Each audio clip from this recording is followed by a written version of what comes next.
Ассаламу алейкум, туугандар. Кандайсыңар? Мен бүгүн Добрынскийдамын, туугандар. Мына ишеничтүү авиакасса сурагандар, билет алып алдангандар мага көбү жазып атат. Алданып калдым, о болдум, бу болдум деп. Мына ишеничтүү номерлер коюп койдум мен.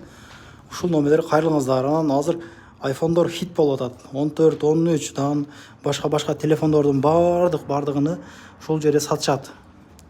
Эгер жок болуп калган болсо 1-2 сааттын ичинде алып келип коюшат. Келе турган болсоңуздар, мына ушундай туугандар, келип алыңыздар. iPhone 14-тün 1 терабайт дейт. 250 бардык гигабайттарына бар экен. Оригинал зарядниктер. Чалыңыздар туугандар, мына номерлери. Телефонго болсо телефонго, авиакассага болсо авиакассага. Ушуну группадан таратып коюңуздар туугандар, алданбаңыздар. Алданып бүткөндөн кийин анан чыгарып бергиле деп атат көбү. Бир адамды бир билет үчүн чыгарыштан уят экен.